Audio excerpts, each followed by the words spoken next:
ఆమేన్. హల్లెలూయా. మరి నిర్గమకాండము 32వ అధ్యాయము 20, 21, 22 వచనాలు చదువుకుందాము. నిర్గమకాండము 33వ అధ్యాయము 33, 20, 21, 22. మరియు ఆయన, నీవు నా ముఖమును చూడజాలవు, ఏ నరుడును నన్ను చూసి బ్రతకడనెను. మరియు యెహోవా, ఇదిగో నా సమీపంలో ఒక స్థలమున్నది, నీవు ఆ బండ మీద నిలవలేను. నా మహిమను నిన్ను దాటి వెలుచుండగా ఆ బండ సందులో నిన్ను ఉంచి నిన్ను దాటి వెళ్ళు వరకు నా చేతితో నిన్ను కప్పెదను. ఆమేన్. హల్లెలూయా. కళ్ళు మూసుకుందాం, ప్రార్థన చేసుకుందాం. పరిశుద్ధుడా దేవా, వందనాలు, స్తోత్రములు. మారని మా తండ్రి, మార్పు లేని దేవా స్తోత్రములు. భూత భవిష్యత్తు వర్తమాన కాలంలో ఉన్న దేవా స్తోత్రములు. నిన్న నేడు నిరంతరము ఒకే రీతిగా ఉన్న దేవా స్తోత్రములు. నాయన, ఈ మధ్యాహ్న కాల సమయంలో ఇప్పటి వరకు మీ బిడ్డలు మిమ్మల్ని స్తుతించారు, ఘనపరిచారు, మహింపరిచారు, ఆరాధించారు. అందరి బట్టి స్తోత్రములు నాయన. ఓ కేవలం నమ్ముచున్నాము అని ఓ ప్రభు మా యొక్క జాతీయ గీతమును కూడా వాళ్ళు పాడి ఉన్నారు. ప్రభు, నిశ్చయంగా ఈ మధ్యాహ్న కాల సమయంలో చదవబడిన వాక్యాన్ని దీవించండి, చదివిన నీ బిడ్డలను ఆశీర్వదించండి, ఇన్నని బిడ్డలను బలపరచండి. నా నోటిని మీ బోరుగా వాడుకోండి. నా మానవ సభను మరుగు చేసి, మానవాలోచన మరుగు చేసి, మీరు నాయన మీ బిడ్డలతో మీరే మాట్లాడమని, వాతావరణాన్ని మీ యొక్క స్వాధీనంలో తీసుకోండి, బలపరచమని, సమస్త పరిస్థితులన్నిటినీ మీ చేతులకు సమర్పిస్తూ యేసుక్రీస్తు నామములో ప్రార్థన చేసి అడిగి వేడుకుంటున్నాము తండ్రి. ఆమేన్. హల్లెలూయా. అందరం కూర్చుందామండి.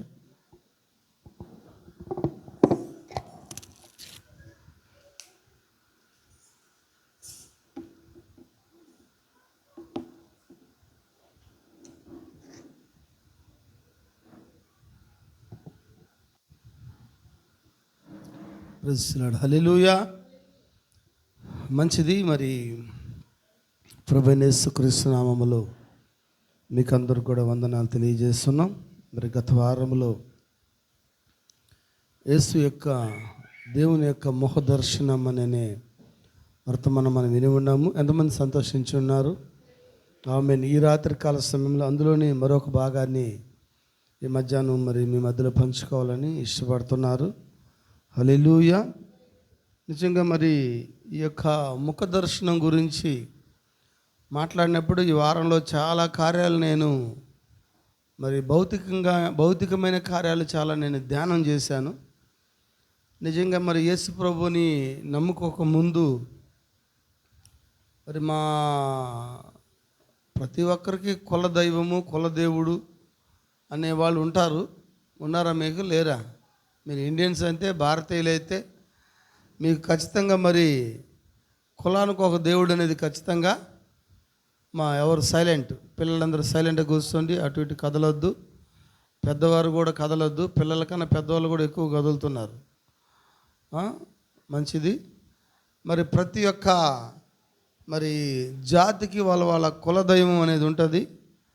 మా కులదైవంగా మేము భావించేది తిరుమల తిరుపతి కొండ. అందుకని మా తాత పేరు కానీ, మా బాబాయిల పేర్లు కానీ, మా నాన్న పేరు అన్నీ కూడా వెంకటయ్య, వెంకటమ్మలు, వెంకట సుబ్బమ్మ, రమణమ్మ, రమణయ్య ఇలాంటి పేర్లే ఉంటాయి మాకు. అయితే మేము ప్రతి సంవత్సరం మొక్కుబడి తీర్చుకోవడానికి 5 గంటలకి గూడూరు రైల్వే స్టేషన్లో 5 గంటలకి ట్రైన్ ఎక్కి మరి తిరుపతికి పోయి రాత్రంతా అక్కడ ఉండి కొండ మీద నడిచిపోయి మరి వాళ్ళు ఒక టోకెన్ ఇచ్చేవాళ్ళు. ఆ టోకెన్ ఇస్తే అక్కడ కూర్చొని మరి రేపు మధ్యాహ్నం 2 గంటలకి నీకు దైవ దర్శనం అన్నప్పుడు మరి క్యూలో ఆ యొక్క దర్శనానికి పోయేవాళ్ళు. అక్కడ ఒక 2 సెకండ్లు 3 సెకండ్లో మరి ఆ యొక్క స్వామిని దర్శించుకునే దానికోసం అక్కడ పోతే ఆడ సెక్యూరిటీ వాళ్ళు నెట్టేసేవాళ్ళు. నేను బాగా భక్తిపరుణ్ణి. మరి వాళ్ళనే వాళ్ళు నువ్వు చూసినావా అనేది ముఖ దర్శనం.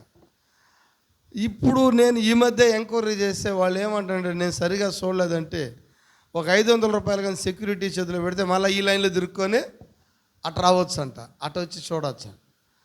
మరి వెంకటేశ్వర స్వామి దర్శనాన్ని చూడడానికి మరి రిజర్వేషన్ చేయించుకుంటున్నారు. ముందే దానికి టికెట్లు దర్శనానికి టికెట్లు కూడా ముందే ఆన్లైన్లోనే అమ్ముతున్నారు. స్పెషల్ దర్శనానికి మరి ఫ్రీ దర్శనానికి అయితే కొంత లేట్ అవుతుంది, స్పెషల్ దర్శనానికి అయితే కొంచెం లేట్ కదా, డబ్బులు అవుతాయి. ఎందుకు చెప్తాను ఈ కార్యం అంటే భౌతికంగా భూమి మీద మరి ఇలా అనేకమైన దేవుళ్ళు చూడడానికి మరి టికెట్ పెట్టి టోకెన్ పెట్టి మరి తండోపతండాలుగా వెళ్ళి ప్రజలు మరి ఆ దైవ దర్శనాన్ని చూసుకొని మరి అలంకరించబడిన ఆ యొక్క బొమ్మని, అంతేనా, అలంకరించబడిన ఆ యొక్క బొమ్మని, రాతి బొమ్మ కానీ చెక్క బొమ్మ కానీ మరి ప్లాస్టిక్ బొమ్మ ఏదో ఒకటి చేసిన అలంకరించబడిన దాన్ని చూడడానికి మరి వాళ్ళు అంటారు మరి అయ్యా ఈ కళ్ళు సరిపోవయ్యా అనే విధంగా వాళ్ళు చెప్పుకుంటూ ఉంటారు. అయితే ఇక్కడ మరి మన దేవుడు ఈ భౌతికమైన కార్యాల్లో వీళ్ళు చూసే దర్శనాలు చేసుకొని అలాంటి దేవుడు కాదు. బట్ వీళ్ళు చూడడానికి ఈ లోకంలో ఉన్నవారు అందరూ కూడా కళ్ళు అయితే సరిపోతాయి. ఎవరిని? ఈ భూమి మీద ఉన్న అలంకరించబడిన ఈ దేవుని చూడడానికి. బట్ మరి దేవుడు ఏమంటున్నాడంటే మన దేవుడు ఆయన భీకరుడు అంట. ఒకసారి గట్టిగా చప్పలు కొడదాం మనము. ఆయన ఎవరంట? ఆయన భీకరుడు. ఆమేన్.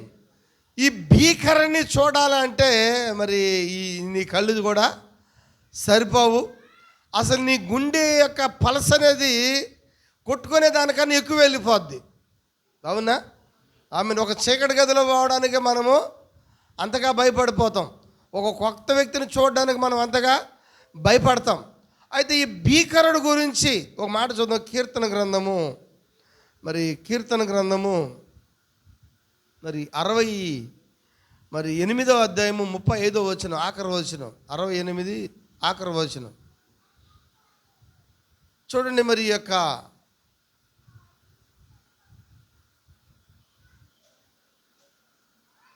68:35 తన పరిశుద్ధ స్థలములలో దేవుడు భీకరుడు. ఎక్కడ ఆయన భీకరుడు? ఆయన పరిశుద్ధ స్థలములో ఆయన భీకరుడు. అందుకని ఈ భీకరుని చూడలేక 6 రెక్కలిగిన దేవదూతలు 2 రెక్కలతో పాదములు కప్పుకొని, 2 రెక్కలతో ముఖమును కప్పుకొని, 2 రెక్కలతో ఎగురుతూ సైన్యములకు అధిపతి అయిన దేవుడు పరిశుద్ధుడు పరిశుద్ధుడు పరిశుద్ధుడు అని గాన ప్రతిగానములు చేస్తున్నాయి.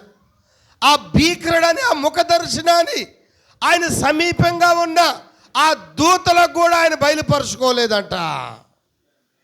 ఉన్నారు అందరు ఇక్కడే? ఉంటే స్పందన రావాలా. గానమైతే వస్తుంది కానీ ప్రతిగానం రావడం లేదు. ఆమేన్, హల్లెలూయా. ఆ భీకరుడు తన ప్రజలకు బల పరాక్రమలు ననుసరించుచున్నాడు. దేవుడు స్తుతించబడునుగాక. యెషయా గ్రంథము 6వ అధ్యాయం 2వ వచనం ఒకసారి చూద్దాం. ఇక్కడ యెషయా గ్రంథం 6వ అధ్యాయము 2, 3, 4, 5 ఆయన పైగా శరాబులు నిలిచి ఉండిరి, ఒక్కొక్కరికి 6 రెక్కలు నేను, ప్రతివాడు తన 2 రెక్కలతో తన ముఖమును 2 తన కాళ్ళను కప్పుకొని 2 ఎగురుచుండెను. వారు సైన్యములకు అధిపతియగు యెహోవా పరిశుద్ధుడు పరిశుద్ధుడు, సర్వలోకము ఆయన మహిమతో నిండి ఉన్నదని గొప్ప స్వరములతో ప్రతిగానములు చేయుచుండెను. వారి కంఠస్వరం వలన గడప కమ్ముల పునాదులు కదులుచు మందిరపు ధూపము చేత నిండగా నేను అయ్యో అపవిత్రమైన పెదవులు గలవాడను,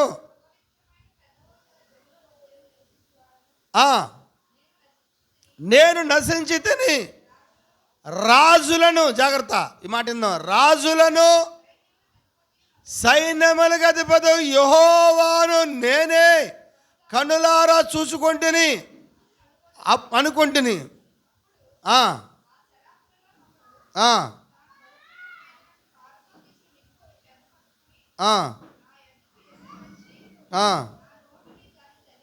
ఎస్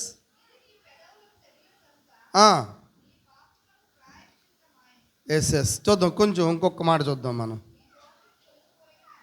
ఆమేన్ ఆమేన్. ఒకసారి భీకరుడు గురించి 2 మాటలు చూద్దాం మనం.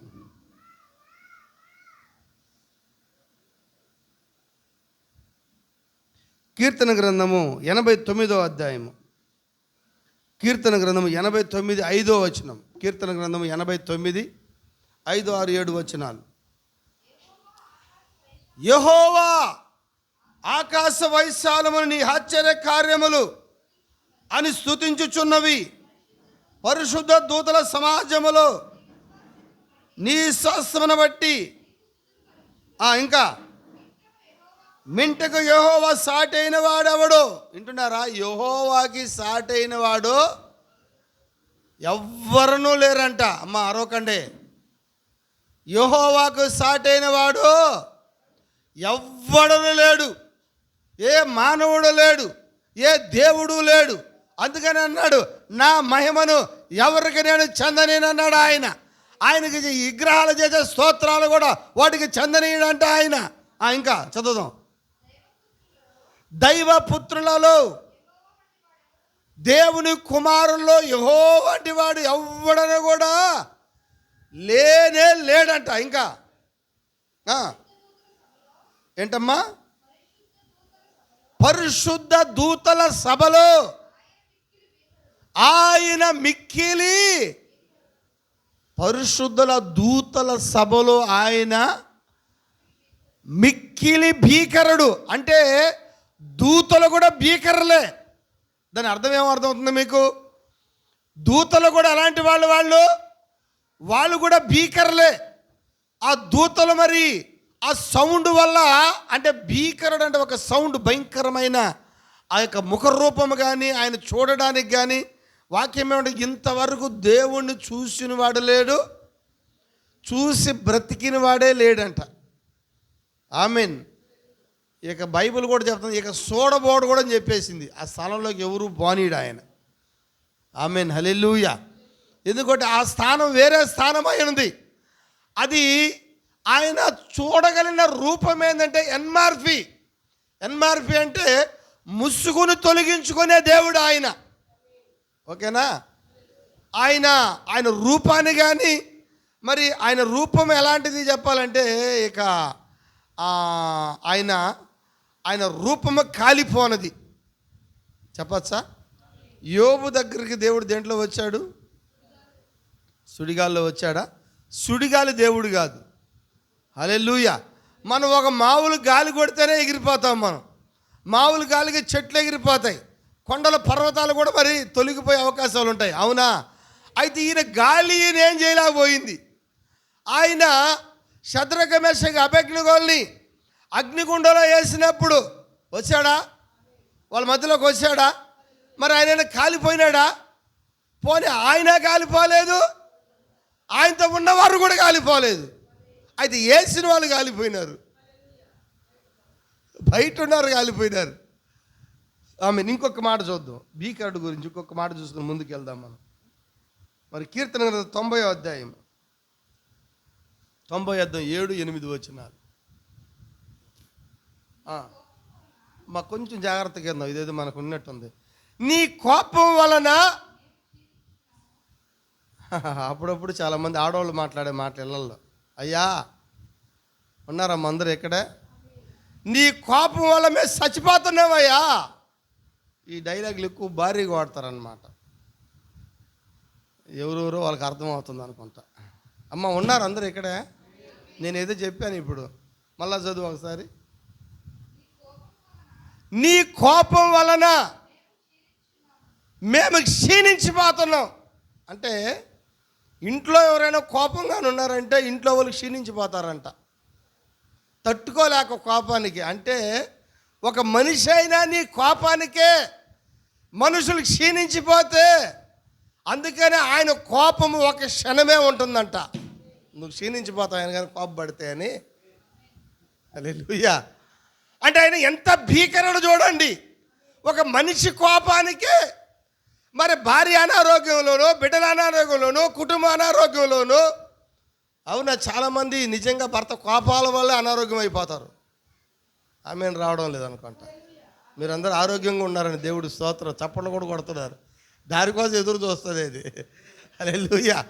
భర్త కోపం వలన ఏమవుతున్నారంట? అనారోగ్య పాలైపోతున్నారండి. ఎవరు? ఆడవాళ్ళు. పోనీ ఆడవాళ్ళ కోపం వలన మగవాళ్ళు గారా? వాక్యం ఒకవైపునే, పాపం మంచివాళ్ళు కదా. వాక్యం ఒకవైపునే, పాపం ఆడవాళ్ళకు కోపాలే రావు వాళ్ళకి.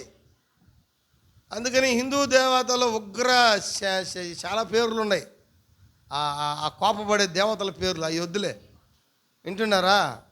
అందుకని ఇక్కడ ఆయన ఏమంటున్నాడు? నీ కోపం వలన మేము, అంటే ఆయన ఎంత కోపం చూడండి. ఆయన కోపం పడితేనే క్షీణించిపోతారంట.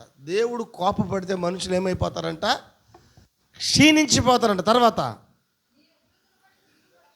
నీ ఉగ్రతను బట్టి, అబ్బా,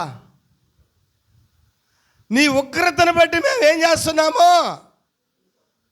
చాలామంది దిగుల్లో ఉన్నారు. వాస్తవంగా మనం కూడా దిగుల్లోనే ఉన్నాం. ఎందుకంటే ఆయన ఉగ్రత రాబోతా ఉంది. భూమి నశింపజేయబోతున్నాడు. ప్రపంచం అంతా సిద్ధపడిపోయింది. అన్ని దేశాలు బాంబులు చేసాం, రెడీగా ఉంది. ఎప్పుడు ఏం జరుగుతుందో తెలియదు. ఆ వాక్యం ఆ బయలుపాటు తెలిసిన మనకేం జరుగుతూ ఉంది? దిగులు వస్తూ ఉంది మనకి. లోకానికి దిగులు లేదు. లోకానికి దిగులు లేదు సార్. ఎందుకు మనం ఇంత బాధపడుతున్నామంటే ఆయన ఉగ్రత వస్తూ ఉంది. ఓ, ఈ ఉగ్రతలో మమ్మల్ని తప్పించి ప్రభువా, ఈ ఉగ్రత నుంచి మమ్మల్ని విడిపించే ప్రభువా, ఇదిగో నీ రాకడ సమీపించింది ప్రభువా అని దిగులు పడేది ఎవరు అంటే ఒక వధువు మాత్రమే ఈరోజు దిగులు పడుతుంది సార్. లోకానికి దిగులు లేదు. లోకం ఎట్ట ఉందంటే బైబిల్ చదివి వాళ్ళు నెమ్మదిగా ఉందంటున్నారు, అనుకుంటున్నారు. ఏమీ కాదులే అనుకుంటున్నారంట. అవునా? అయితే అకస్మాత్తుగా తటస్థంగా ఒక్కసారి వారి మీదకే హఠాత్తుగా నాశనం వస్తుందంట వాళ్ళ మీదకి. ఎవరి మీదకి వచ్చేది? దిగులు లేని వాళ్ళ మీదకి. అవునా? ఇంకా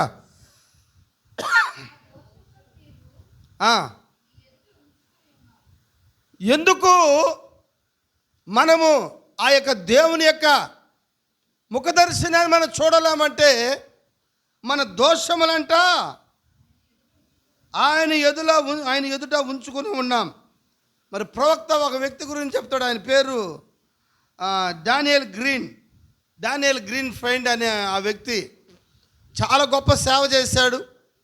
మరి ఆయన మంచి మందిరాలు కట్టాడు, ఉన్నతంగా జీవించాడు. దేవుళ్ళో మరి ఆయన అంత దగ్గరగా జీవించి మరి దేవుడి దగ్గరికి ఆయన కల్లో ఒక కళ వచ్చిందంట. ఆయన కల్లో మరి దేవుడి దగ్గరికి సమీపంగా పోతా ఉంటే దూతలు ఆపారంట. ఆయన, ఓ డానియల్ గ్రీన్, ఆగు అన్నప్పుడు, లేదు నేను భూమి మీద చాలా గొప్ప సేవ చేశాను, నాకు మించిన సేవ ఎవరు కూడా భూమి మీద చేయలేదు, ఎన్నో మరి ప్రజలకు గాను సంఘాలు కట్టాను, ఇవన్నీ చేశానంటే మరి దూత ఆపితే దూతలకు ఎదిరించుకొని కూడా పోతుంటే మరి ఆయన ఇంకా దగ్గరికి వెళ్ళేటప్పటికి ఆ యొక్క వెలుగు అనేది ఆయన మీద కూడా పడలేదంట. ఆ వెలుగులో ఎప్పుడైతే ఆయన ఆ అడుగు పెట్టడం ప్రారంభించాడో ఆ వెలుగు ఆయనకి ఏం చూపించిందంటే ఆయన పాపాలన్నీ చూపించిందంట. హల్లెలూయా. ఆయన పాపాలన్నీ వెలుగులో ఆయన లోపల ఒక్కొక్కటి పడతా ఉండేటప్పుడు ఆయన భయపడిపోయి మరి నేను లోపలికి పోలేను అన్నాడంట. తర్వాత నేను వ్యభిచారిని కాదు అన్నాడంట. ఆయన తప్పిదములన్నీ కూడా వెలుగులో కనిపిస్తున్నాయంట. అంటే అలాంటి ఎలాంటి వెలుగు అంటే అది పాపాలని చూపించే వెలుగు అది. హల్లెలూయా. మరి ఆయన గురించి వర్ణించడానికి చెప్తుంది, ఆయన భీకరుడు, ఎవరు సమీపింపలేని తేజస్సులో ఉండే భీకరుడు ఆయన. దూతలకు కూడా ఆయన బయలుపరచుకోలేదు సార్.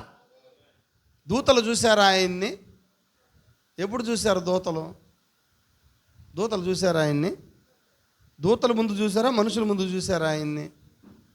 ఒకసారి బైబిల్ చదువుదాం మనం. తిమోతి రాసిన పత్రిక, మొదటి తిమోతి రాసిన పత్రిక 3వ అధ్యాయము 16వ వచనం చదువుదామా? 3:16. నిరక్షాప్యముగా దైవభక్తిని కూర్చిన మర్మము గొప్పదై ఉన్నది. ఆయన సశరీరుడుగా ప్రత్యక్షమాయను, ఆత్మ విషయమై నీతిమంతుడని తీర్చబడెను. తీర్పునందున దేవదూతలకు ఎప్పుడు అంటే దూతలకు కూడా దర్శనం ఎప్పుడు కలిగించినాడు ఆయన ముఖ దర్శనాన్ని చూడడానికి? ఎన్మాఫీలో. అందుకని ఈ ఎన్మాఫీ నీకు అర్థం కావాలంటే వర్తమానం, ముసుగులేని దేవుడు, అదృశ్య దేవుని యొక్క ఐక్యత, హల్లెలూయా, ఇలాంటి వర్తమానాలు ఇవన్నీ కూడా మనకి దొరుకుతాయి. ఆయన ఎన్మాఫీ అంటే ముసుగును మార్చుకునే దేవుడు, ఆయన రూపాన్ని మార్చుకునే దేవుడు, ఆయన భీకరుడుగా ఉన్నాడు. ఆయన ముఖ దర్శనాన్ని ఎవరూ చూడలేని తేజస్సుల సమీపంలో. అందుకని యొక్క మోషే అడిగాడు మోషే అడిగాడా? ఏమడిగాడు మోషే? అయ్యా, మరియు ఆయన నీవు నీ ముఖమును ఆయన అంటున్నాడు, ఆయన నీవు నా ముఖమును చూడజాలవు, ఏ నరుడును నన్ను చూసి బ్రతకలేడు. నరుడు ఆయన చూసి బ్రతకలేడు. ఆమేన్. ఆదాము దగ్గరికి ఆయన వస్తున్నది ఏ రూపం అంటే అది మహిమ దేహం, అది. హల్లెలూయా. అప్పుడు ఆయన పోయిన వారంలో మనం చూసాము, తండ్రిగా ఆయన ఎవరికి బయలుపరుచుకున్నాడు? ఆయన ఆదాముకి. అదే తండ్రిగా అంటే యెహోవా అంటే కుటుంబం కలిగిన వాడు. ఆయనకు ఒక కుటుంబం ఉంది. ఆ కుటుంబమే ఏదోలో ఆదాము యొక్క కుటుంబం అయింది. హల్లెలూయా. ఇంకా చెప్పచ్చు, ఆయన తల్లి ఆయనే. మరి తల్లిగా ఎవరికి బయలుపరుచుకున్నాడు? తండ్రిగా ఎవరికి బయలుపరుచుకున్నాడు? కొన్ని కార్యాలు చూద్దాం ఈ మధ్యాహ్నం ముఖ దర్శనంలో. ఆమేన్, హల్లెలూయా. ఆయన అబ్రహాము దగ్గరికి మరి తండ్రిగా వచ్చాడు ఆయన, చెప్పచ్చా? ఆయన ముసుగులో వచ్చాడు ఆయన రూపాన్ని మార్చుకున్నాడు ఆయన. ఎందుకంటే దేవుడు చూసిన వాడు లేడు, చూసి బ్రతికిన వాడు లేదు. కాబట్టి ఆది కాండంలోనే దేవుడు అబ్రహాం దగ్గరికి సాయంకాలం వస్తున్నాడు. సాయంకాలం ఆయన ఫెలోషిప్ చేస్తున్నాడు, ఆయన మాట్లాడుతున్నాడు. ఆయన చెప్పచ్చా? హల్లెలూయా. దేవునికి స్తోత్రం కలుగును గాక, దేవునికి మహిమ కలుగును గాక. ఎందుకంటే తండ్రి అనే వ్యక్తి ఒక బాధ్యత కలిగిన వ్యక్తిగా ఉన్నాడు. ఎందుకంటే ఆదాము మీద ఒక రెస్పాన్సిబిలిటీ కలిగి ఉన్నాడు ఆయన. ఆదాము మీద ఒక బాధ్యత కలిగి ఉన్నాడు ఆయన. ఆదాము ఎప్పుడైతే తప్పిదం చేశాడో, పాపం చేశాడో, చెప్పాడా? తండ్రే శిక్షించేవాడై ఉన్నాడు. అవునా? ఎందుకంటే అక్కడ శిక్షిస్తున్నాడు కాబట్టి ఆయన ఎవరైనా తండ్రి అయినాడు. చాలా కార్యాలు చూసాం మనం గత వారంలో. శిక్షలోకి రాని వాళ్ళు దుర్బీజులే, కానీ ఎంత మాత్రం వాళ్ళు కుమారులు కాదన్నాడు ఆయన. అందుకనే మొట్టమొదటి దేవుడు శిక్షిస్తున్న వ్యక్తి ఎవరిని శిక్షిస్తున్నాడు? దేవుడు అంటే ఎవరిని శిక్షిస్తున్నాడమ్మా? ఆదాముని శిక్షిస్తున్నాడు ఆయన. హల్లెలూయా. ఆదాముని శిక్షిస్తున్నాడు ఆయన. ఆదాముని శిక్షించి ఆదాముని దేవుడు ఆ ఏదో నుంచి ఆయన వెళ్ళగొడుతున్నాడు ఆయన. ఆమేన్. వెళ్ళగొడుతూ చెప్తున్నాడు ఆయన, మరి మరో ఒక దినము నేను కలుసుకుంటాను మిమ్మల్ని. నిర్ణయ కాలం వచ్చినప్పుడు మిమ్మల్ని కలుసుకుంటాను నేను. ఆయన మరలా ఎప్పుడు కలుసుకున్నాడంటే అబ్రాహాముని కలుసుకోలేదు, కానీ అబ్రాహాం పిల్లల్ని భూమి మీద కలుసుకొని అబ్రాహాముని మరలా ఎప్పుడు కలుసుకున్నాడంటే ఆయన రక్తం గార్చి ప్రాణం పెట్టి 3వ దినము లేచే ముందు ఆయన పాతాళంలో అబ్రాహాముని కలుసుకున్నాడు ఆయన. గట్టిగా చప్పట్లు కొడదాం మనమందరం కూడా. ఆమేన్, ఆమేన్, హల్లెలూయా, హల్లెలూయా, హల్లెలూయా. చూడండి, మీ దేవుడు మరి అబ్రహాం దగ్గరికి వచ్చాడు. ఆయన వచ్చాడు అబ్రహాం దగ్గరికి. కొన్ని వారంలో చూసాం మనం, కొంచెం దాటిపోదాం మనం. అబ్రహాం దగ్గరికి వచ్చినప్పుడు ఆయన ఎలా ఉన్నాడంటే తల్లి పాత్ర తీసుకుని వచ్చినాడంట ఆయన. అబ్రహాం దగ్గరికి ఎలా వచ్చినాడు ఆయన తల్లి పాత్ర తీసుకున్నాడంట ఆయన. ఆమేన్. అందుకని శారా ఆడ అబద్ధం ఆడినా ఏం చేస్తున్నాడు మా తల్లి పాత్ర ఎప్పుడు క్షమించేది.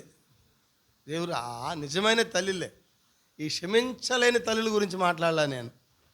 క్షమించే తల్లి గురించి మాట్లాడుతున్నా.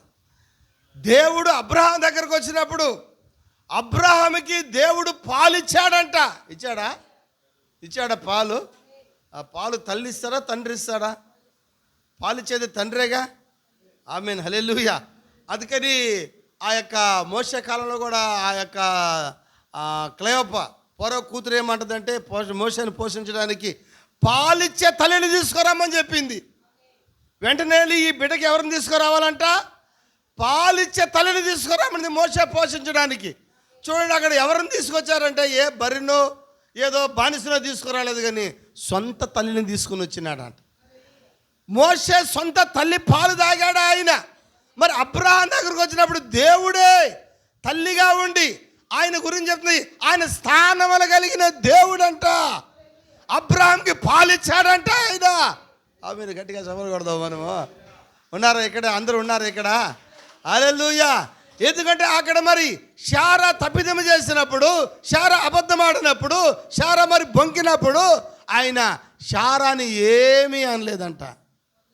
ఏమని అన్నాడు శారాని ఆయన? హల్లెలూయా.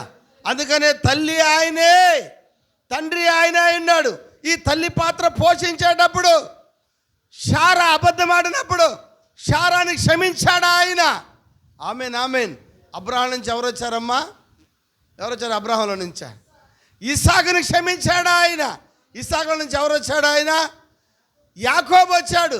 యాకోబు జీవితంలో మనం చూసామంటే ప్రైజ్ లార్డ్, హల్లెలూయా. ఏంటి యాకోబు జీవితంలో? అన్నను మోసం చేశాడా? ఆమేన్, ఆమేన్. తర్వాత ఎవరిని మోసం చేశాడా? అమ్మను మోసం చేశాడా? ఆమేన్. అన్నను మోసం చేశాడా? నాన్నను మోసం చేశాడా? అక్కడి నుంచి మామ దగ్గరికి వెళ్ళినాడా? మామను మోసం చేశాడా? ఈ మోసాలన్నీ భరించేది ఎవరంటే తల్లి. వింటున్నారా అందరూ?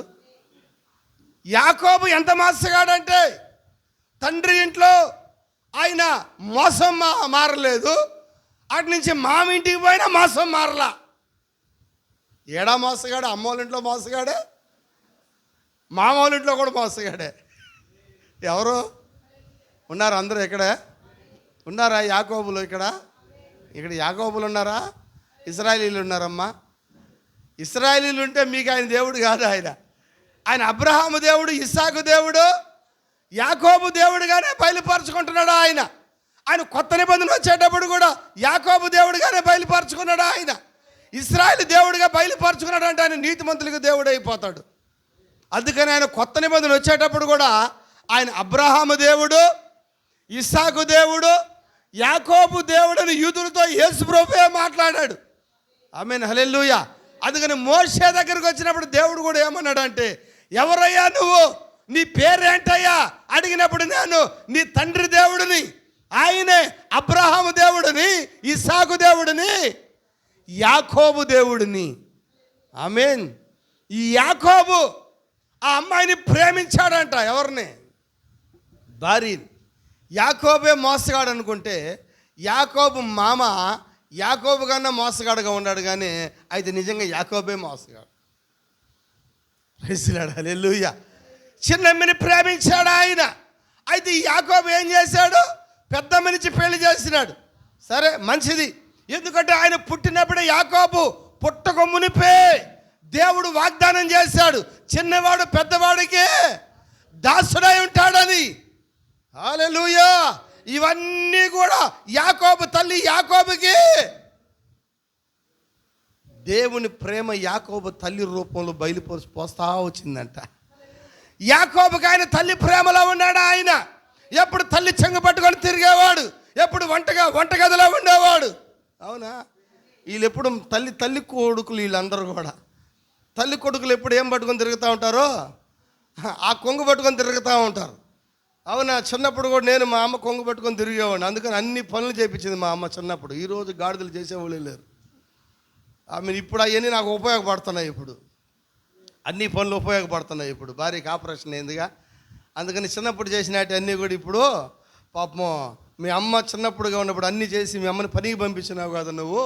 ఇప్పుడు కూడా నాకు ఆపరేషన్ అయింది కాబట్టి నువ్వు కూడా అన్ని పనులు ఇప్పుడే నాకు చేయనే స్థితి వచ్చింది. అందుకని ఆయన అబ్రహాము దేవుడు, ఇస్సాకు దేవుడు, యాకోబుకు దేవుడు అంటే ఈ మూడు కార్యాల్లో ఆయన తల్లి ప్రేమనే బయలుపరుచుకుంటూ వచ్చినాడు. యాకోబు ఎన్ని తప్పులు చేసినా క్షమించేదే తల్లి ప్రేమ ఉంది. ఆమె ఉన్నారు అందరూ ఎక్కడ? హల్లెలూయా. అందరూ ఉన్నారు, ఎక్కడే ఉన్నారా? హల్లెలూయా. చూడండి, మరి అక్కడికి వెళ్ళి మరి ఆ మామ దగ్గర ఉండి మామ దగ్గర మరి సంపద అంతా తీసుకొని అవి వీనేటప్పుడు కూడా ఎలా ఏనాలో వాటికి ఏ విధమైన అప్పుడే సైన్స్ డెవలప్ కనుక్కున్నాడు యాకోబు. ఏ సార్ అందరూ ఉన్నారు ఇక్కడ? హల్లెలూయా. ఆ సైన్స్ని అప్పుడే కనుగొన్నాడు. ఆ నువ్వులు పరమాణువులు అప్పుడే కనుగొన్నాడు. ఆ కెమిస్ట్రీని అప్పుడే కనుగొన్నాడు యాకోబు. చెప్పచ్చు, కెమిస్ట్రీ అనొచ్చు దాన్ని. అవును, ఎలా చేస్తే ఏ విధమైన రంగులు వస్తాయో. అమ్మని కెమిస్ట్రీ అంటే ఒక రంగు, ఈ రంగు, ఆ రంగు, 2 రంగులు కలిపి దాంట్లో నుంచి మరో రంగు వస్తుంది. అలా వచ్చేదాన్ని ఏమంటారు? దాన్ని అమ్మ ఉన్నారు అక్కడ చదువుకునే పిల్లలు, కెమిస్ట్రీ. అవునా? ఆ కెమిస్ట్రీ యొక్క టెక్నాలజీ యాకోబు అప్పుడే కనుక్కున్నాడు. ఇలా చేస్తే మరి సార్లు కలిగిన పిల్లలన్నీ వస్తాయి. వాటిలో మోసం చేసి సంపద అంతా తీసుకున్నాడు. మరలా తిరుగు ప్రయాణం ఎక్కడికి వెళ్ళాడంటే మరలా తండ్రి ఇంటికి వెళ్తున్నాడు. తండ్రికి ఇల్లుకి పంపించేటప్పుడు కూడా అన్నీ పంపిస్తున్నాడు. ముందు ఎవరిని పంపిస్తున్నాడు తెలుసా? తెలుసా? సంపద పంపుతా ఉన్నాడు. పోతే పోయినాయి, సస్తే చచ్చినాయి. దాని తర్వాత ఇది అట్ట జబ్బుది. ఎవరు? పెద్ద భార్య. అవునా? లేయ జబ్బు కలదు కాబట్టి పోతే పోయిందని చెప్పి ఎవరిని పంపుతున్నాడా? లేయని పంపుతున్నాడు. ముందు పోయినా చస్తే ఈ విధంగా బతకదామని. అంటే అంత మోసమేనా యాకోబుదే? అందుకని ఇలాంటి మోసకరమైన అన్నిటినీ కూడా ప్రేమించేదే తల్లి ప్రేమైనది. ఆ తల్లుల గురించి మాట్లాడుతున్నాను. తల్లి నేను మిమ్మల్ని గురించి కాదు. మీరు అట్లాంటి తల్లులు కాదనుకోవటం నేను. మీరు అలాంటి తల్లులుగా ఉంటే దేవునికి స్తోత్రం. అవునా? హల్లెలూయా. అంటే ఆ తల్లి ప్రేమ తప్పిదం చేసిన, పాపం చేసిన, ఎన్ని చేసినా క్షమించేదే. ఏ ప్రేమ అది? తల్లి ప్రేమ అయినది. Amen. Hallelujah. Amen, amen, amen. అయితే మరి తిరిగి మరలా యాకోబు వచ్చేటప్పటికి మరి అక్కడ ఆ యొక్క తలగడగా ఇదిగో ఎక్కడైతే ఆయన ప్రార్థన చేస్తున్నాడు అక్కడ నిలబడుకొని దేవుడు మొరపెట్టాడంట. అయ్యా, నువ్వు నా తల్లితో వాగ్దానం చేశావు, మేలుని కీడును ఎరగక ముందే చిన్నవాడు పెద్దవాడికి దాసుడు అవుతాడని చెప్పావు. నా తల్లి చెప్పిన కార్యాలు నాకు గుర్తొచ్చింది. నా జీవితంలో ఇదిగో నేను ఎదిగినప్పటి నుంచి, పెరిగినప్పటి నుంచి, నా తండ్రి ఇంటి నుంచి ఇదిగో అన్న ద్వారా తరుగుతున్నాడు, తల్లిదండ్రుల ద్వారా, అందరి ద్వారానే తరవబడ్డాను. తీరా ఇక్కడికి వచ్చి ఇక్కడ తరవబడ్డాను. ఈరోజు మరలా ఎక్కడికి వెళ్తున్నాను? నేను నా స్వదేశానికి వెళ్తున్నాను, నా తండ్రి ఇంటికి వెళ్తున్నాను. హల్లెలూయా. తండ్రి ఇంటికి వెళ్ళేటప్పుడు ఇదిగో నువ్వు నన్ను ఒక్కసారి దర్శించాలా, నాకు ధైర్యం కావాలా, నాకు బలము కావాలా, నాకు శక్తి కావాలా. ఆమేన్ అన్నప్పుడు ఆకాశానికి భూమికి ఒక నిచ్చెన కనబడింది. అవునా? ఆ రాత్రి యాకోబు ఏం చేశాడు? ఆయన ఏం చేశాడమ్మా? పెనుగులాడా? ఆమేన్, ఆమేన్, హల్లెలూయా. నిజంగా మరి దేవుణ్ణి ముఖాముఖిగా కలుసుకున్నాడు ఆయన. ఆమేన్. అది తల్లి ప్రేమైనది ఆయన. అందుకనే తల్లిలా లాలించే దేవుడు ఆయన, తండ్రిలా ప్రేమించే దేవుడు ఆయన. ఆమేన్. అబ్రహాము, ఇస్సాకు, యాకోబు జీవితంలో ఆయన తల్లి ప్రేమను బయలుపరుచుకున్నాడు ఆయన. దేవునికి స్తోత్రం కలుగును గాక. అబ్రహాము దగ్గర ఆయన తల్లి ప్రేమను బయలుపరుచుకున్నాడు. ఇస్సాకు దగ్గర తల్లి ప్రేమని, యాకోబు దగ్గర తల్లి ప్రేమను బయలుపరుచుకున్నాడు ఆయన. ఆదాము దగ్గర ఆయన తండ్రి ప్రేమను బయలుపరుచుకున్నాడు అంట. భీకరుడైన దేవుడు, ఎవరు సమీపింపలేని తేజస్సులో ఉన్న దేవుడు, ఎవరు చూడలేని మహిమలో ఉన్న దేవుడు. ఆయన వెలుగు కాంతులన్నీ ప్రతి పాపములు కూడా బయటపడతాయి. చెప్పచ్చా? కీర్తన గ్రంథం ఇందాక చదివారమ్మ ఒకసారి.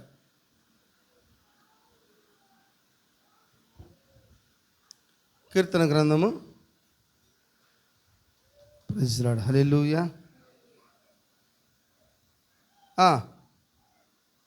89:7. ఎంత గొప్ప దేవుడు చూద్దామని. 89:7 నుంచి చదువుదాం.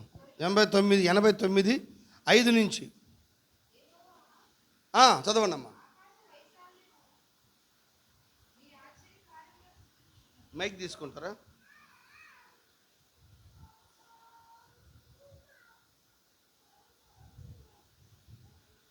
చదువు.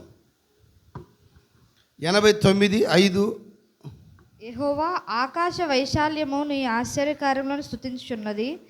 పరిశుద్ధ దూతల సమాజములో నీ విశ్వాస్యతను బట్టి నీకు స్తుతులు కలుగుచున్నవి. మింటను యెహోవాకు సాటి అయిన వాడెవడు? దైవపుత్రుల్లో యెహోవా వంటి వాడెవడు? పరిశుద్ధ దూతల సభలో ఆయన మిక్కిలి భీకరుడు. పరిశుద్ధ దూతల సభలో ఆయన మిక్కిలి భీకరుడు. ఆయన మిక్కిలి భీకరుడు. ఇంకా తన చుట్టూనున్న వారందరికంటే తన చుట్టూ ఉన్న వారందరికంటే భయంకరుడు. భయంకరుడు. దేవుడు ఎలాంటి వాడంట మా దేవుడు. అందుకని ఈరోజు ఎందుకు ముస్లిమ్స్ రాలేకున్నారు అంటే దేవుడు భయంకరుడు, దేవుడు భీకరుడు. దేవుడు ఎవరు సమీపింపలేని తేజస్సులో ఉన్నాడు. ఆయన మహిమని ఎవరికైనా చూడలేదు. దేవుని ఎవరు చూడలేదు. దేవుని చూసి ఎవరు బ్రతకలేదు. బ్రతికిన నరుడు కూడా ఎవరును కూడా లేరు. అలాగనే ప్రజలందరూ కూడా అలాగనే ఉండిపోయినారు. అయితే ఆయన ఎన్మాఫీగా, ఆయన ముసుగు తొలగే దేవుడుగా, ఆయన తెరదీయబడిన దేవుడుగా ఆయన వస్తాడన్న కార్యము ఎంతోమందికి ఆయన బయలుపరుచుకున్నాడు. కానీ ఆ కార్యాన్ని ప్రజలు చూడలేకపోయారు. చెప్పచ్చా? ఇంకా చెప్పాలంటే పాత నిబంధనలు ఆయన చూడాలంటే మోషే దగ్గర గుడారం కట్టినప్పుడు చెప్పచ్చా? మోషే గుడారం ఎలా కట్టాడంటే పరలోక దర్శనం ప్రకారమే భూమి మీద ఆయన గుడారం నిర్మించినారు. అవునా? ఆవరణము, పరిశుద్ధ స్థలము, తర్వాత ఏంటి?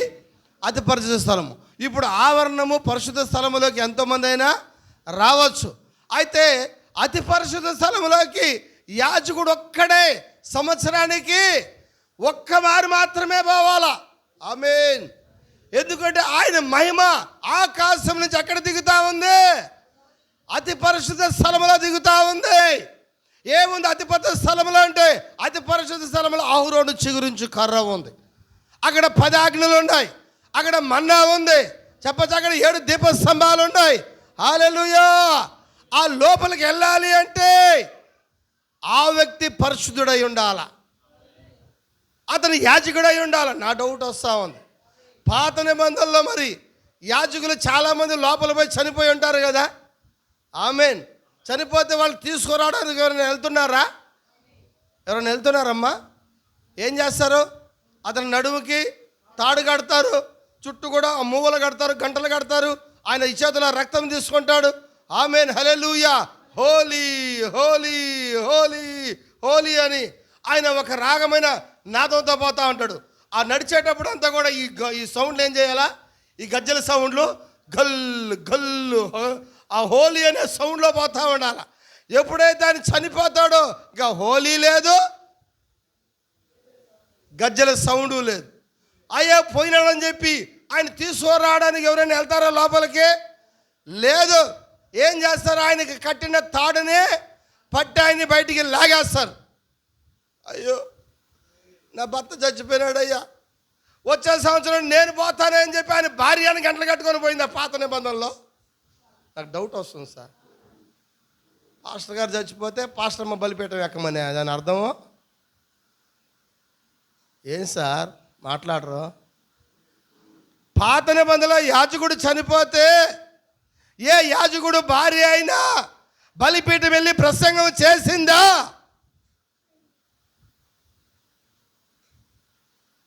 బతికుండగానే చేస్తున్నారు. ఇప్పుడు చచ్చిన తర్వాత సంగతి తర్వాత. భర్త చనిపోతే ఏదో సింపతి కోసం చేస్తున్నారనే కథ వేరే. ఆయన పెట్టుకొని ఆయన పక్కన కూర్చోబెట్టే ఈమె బలిపీఠం వెళ్ళి ఈమె బోధిస్తూ ఉంది. పౌలుగా నా సంఘానికి వెళ్తే ఊరుకుంటాడా? పౌలు ఆ స్త్రీలు ప్రసంగించే సంఘానికి వెళ్తే పౌలు ఊరుకుంటాడమ్మా? ఈరోజు వీళ్ళు ఎలా కూర్చొని ఉన్నారు వినేవాళ్ళు? స్త్రీ బోధించడానికి నేను అధికారం ఎంత మాత్రం పౌలు ఇవ్వలేదంటే ఇక పౌలుకే చెప్తారు, నీకు తెలియదు పౌలు ఆ రోజు నీకేదో తిక్క పట్టి ఉంటుందట. ఈరోజు ప్రకటన గ్రంథం చాలామంది నమ్మరు, చర్చాకు ప్రశ్న వాళ్ళు నమ్మరు. ప్రకటన గ్రంథం యోహాను పిచ్చి పిచ్చి చెట్లు తిని పిచ్చి పిచ్చి ఆకులు తిని పిచ్చి పిచ్చిగా రాసినాడు. యోహాను పిచ్చి పిచ్చిగా రాశాడా? యోహాను రాసింది మనకు అర్థమైంది. తర్వాత చదువమ్మ, కింద చదువు తర్వాత.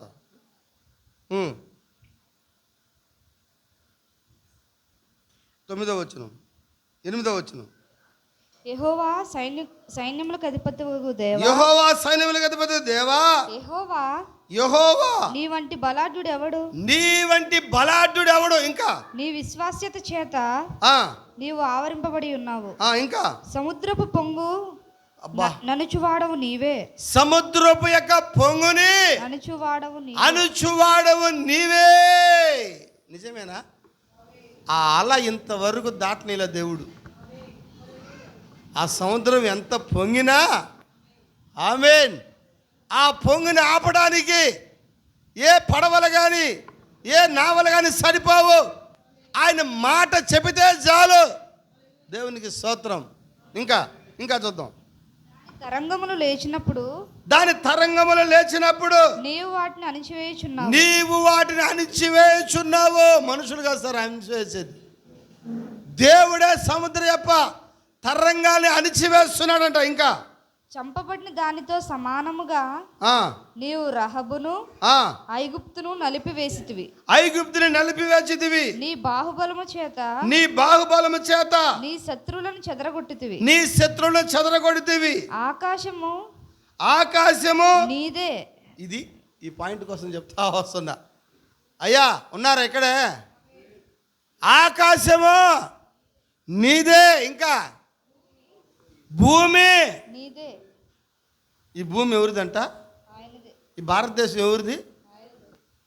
వాళ్ళు ఇండియన్ అంటున్నారు, భారతీయులు అంటున్నారు. భూమి భారతదేశంలో భారతీయులే ఉండాలంట, క్రైస్తవులు ఉండకూడదంట. అంటే ఈ భూమి ఎవరిదంట? భారతదేశం వాళ్ళదా, దేవుడిదా?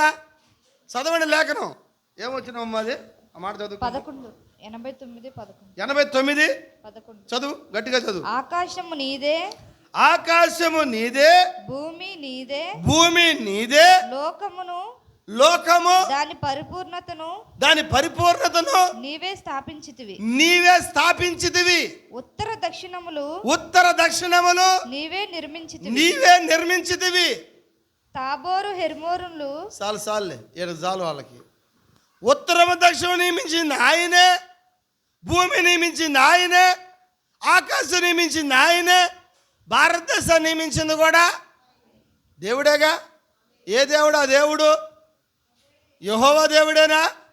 ఆ యెహోవా దేవుడని యేసుక్రీస్తు ఆయనే సశరీరుడిగా వచ్చాడా? ఆయనైనా మానవ శరీరంలో వచ్చింది, ఆయనైనా ముసుగు తీసుకొని వచ్చింది. ఆ మహిమలో ఉన్న దేవుడు మట్టి శరీరంలో వచ్చింది ఆయనేనా? ఎన్మార్పీగా వచ్చింది ఆయనేనా? అంటే భూమి ఆయన సృజించిందేనా? ఆకాశం ఆయనదేనా? మరి భారతదేశంలో భారతీయులు ఉండాలని చెప్తున్నారు ఈ ఈ యొక్క దేశ ప్రజలు, పౌరులు. భారతదేశాన్ని సృజించింది కూడా ఆయనేగా. బైబిల్ చెప్తుంది ఆ మాట. ఎందుకు ఈ విధంగా ప్రజలు మా దేశంలో మేమే ఉండాలా? ఆమేన్. ఈ భూమికి యజమానుడు ఒక ఆయన రిజిస్ట్రేషన్ చేసుకున్నాడు అనుకో. ఆయనదే అవ్వాలంటే ఆయన ఉన్నంత కాలం ఆయనది, అంతేనా? ఆయన పోతే ఆయన కొడుకు రిజిస్ట్రేషన్ చేసుకుంటాడు. ఆయన కొడుకు పోతే ఆడి కొడుకు పోతే వాడు కొడుకు పోతే చెప్పండి అమ్మా. అంటే శాశ్వతంగా ఎవడైనా భూమి మీద రిజిస్ట్రేషన్ చేసుకుని ఉంటున్నాడా? ఈయన మరణించుడంటే ప్రైజ్ రాడు, హల్లెలూయా. ఈయన భీకరుడైన ఈ భీకర స్థానం బాలేదు. ఆయన దేవుడిగానే ఉన్నాడు. ఆయన ఆ భీకరుడైన దేవుడు ఒక సామాన్యమైన మానవుడుగా వచ్చినాడు. ఆయన డ్రెస్ మార్చుకొని వచ్చినాడు. ఆయన తేజస్సులో ఉన్న ఆయన, కనిపించిన ఆయన, చెప్పచ్చా? హల్లెలూయా. ఒక మానవ రూపంలో వచ్చినప్పుడు ప్రజలు ఆయన కనుగొనలేకపోయినారు. ఆమేన్, హల్లెలూయా. అంటే భూమి ఆయనదే, సముద్రముని ఆ యొక్క పొంగుని ఆపువాడు ఆయనే, సముద్రము తరంగములు ఆపువాడు ఆయనే. మరి ఈ దేవుడు ఎంత పెద్దవాడు అయి ఉంటాడు? ఉన్నారు అందరూ ఇక్కడ. ఇప్పుడు ఈ దేవుడు గురించి చెప్తున్నాను నేను. ఎంత పెద్దవాడు అంటే భీకరుడు అంటే ఆయన ఎంత పెద్ద దేవుడు అయి ఉండాలా? సముద్రం చూసారమ్మా, ఎంత పెద్దది, చాలా అంటే ఎంతది అది. నీకు ఒక విషయం తెలుసా, చుట్టూ సముద్రం మధ్యలో నువ్వు ఉండవు. సార్ ఉన్నారు అందరూ ఇక్కడే. మీకు కావాలంటే ఇక్కడ బయలుదేరండి, కృష్ణాపట్నం అంచును బయలుదేరండి. మీరు పోయి ప్రపంచం అంతా తిరుక్కొని మళ్ళా కృష్ణాపట్నం దగ్గరికే వస్తారు మీరు. హల్లెలూయా. ఒక శాస్త్రవేత్త భూమి గుండ్రంగా ఉందంటే నమల. వాడు ప్రయాణం చేశాడు, భూమి ఇక్కడ ప్రయాణం చేసి పోయి పోయి పోయి తిరుక్కొని మరలా ఇక్కడి నుంచి అడిగే వచ్చినాడు, తిరిగినాడు వాడు. నమ్మారు ఎవరైనా? భూమి గుండ్రంగా ఎందుకు, కొండలు లోయలు గుట్టలు హైవేలు రోడ్లు ఎట్టుంటే. హల్లెలూయా. దేవుడు చెప్పేసాడు భూమి గుండ్రంగా ఉందని. అవునా? సముద్రం అంత పెద్దదంటే భూమి, ఆకాశము, సూర్యుడు, చంద్రుడు, నక్షత్రాలు వీటన్నిటిని నియమించిన వాడు ఆయనే. ఇప్పుడు ఈ దేవుడు ఎంత పెద్దవాడు అయి ఉండాలా? ఎంత పెద్ద దేవుడు అయి ఉండాలి సార్ ఆయన. హల్లెలూయా. ఆకాశము నా సింహాసనము, ఆమేన్. భూమి నా పాదపీఠము. నా కొరకు మీరు ఎలాంటి మందిరమో కట్టగలరు? మానవుడు కట్టిన హస్తకృతంలో దేవుడు నివసింపగలడు.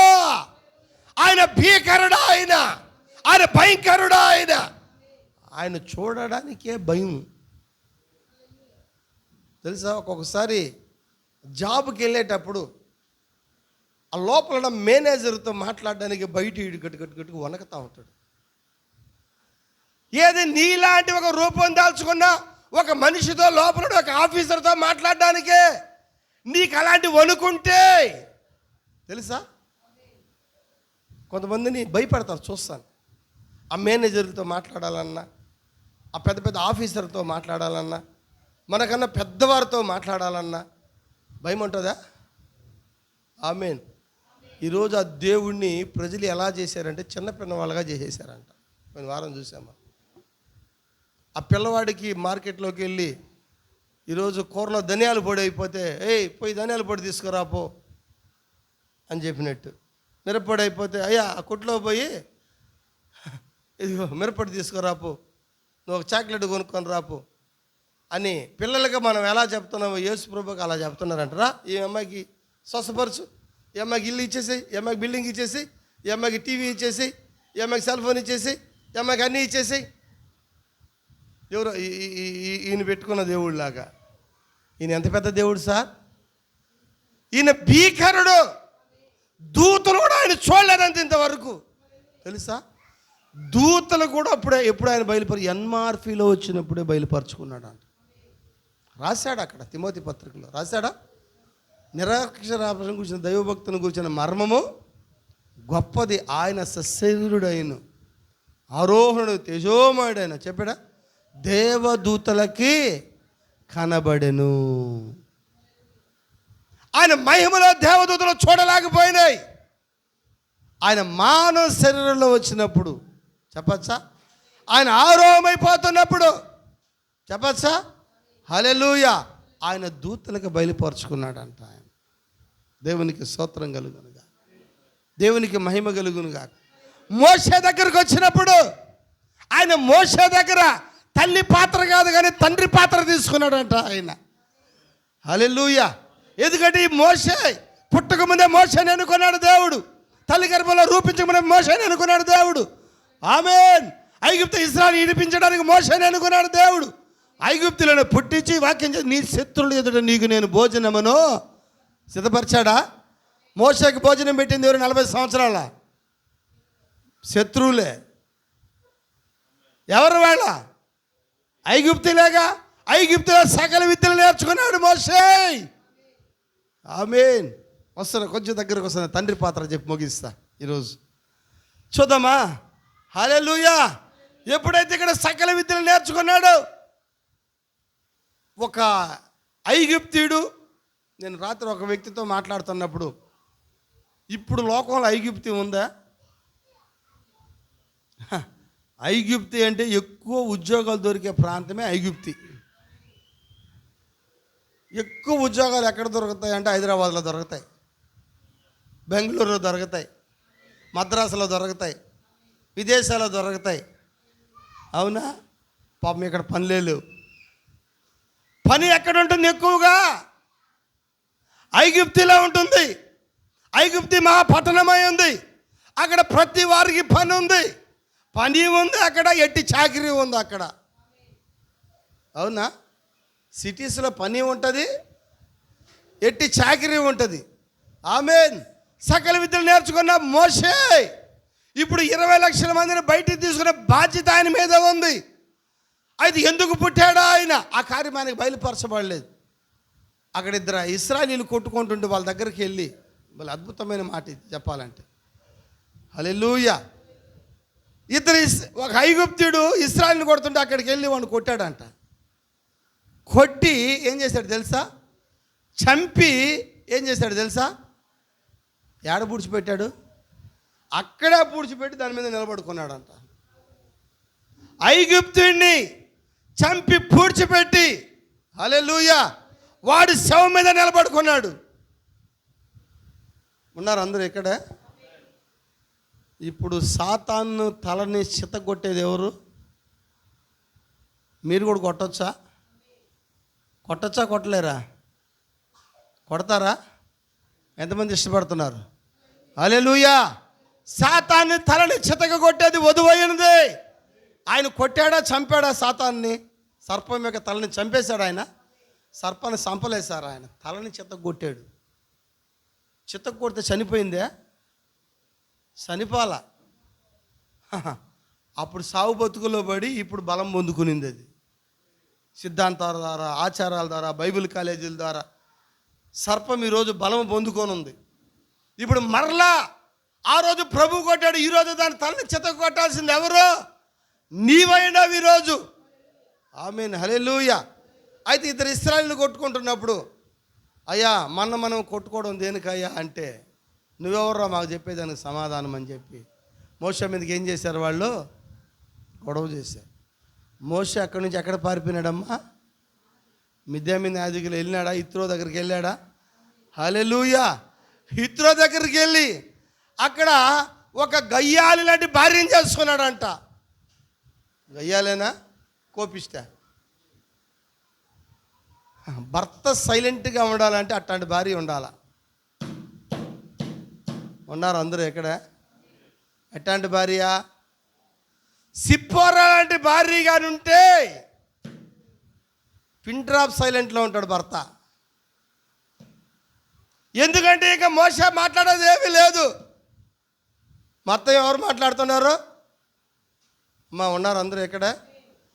మొత్తం ఆమె మాట్లాడుతూ ఉంది. చాలా సంఘాల పాస్టర్లు మాట్లాడరు. మాట్లాడిన ఎవరు మాట్లాడతారు? పాస్టర్లే మాట్లాడతారు. పాస్టర్మ కానీ మాట్లాడితే ఇంకా పాస్టర్ మాట్లాడే అవసరమే లేదు. వింటున్నా? అందరూ ఉన్నారా ఎక్కడ? అందరూ ఉన్నారా? ఇప్పుడు మోషేకి మాటలు తగ్గిపోయినాయి.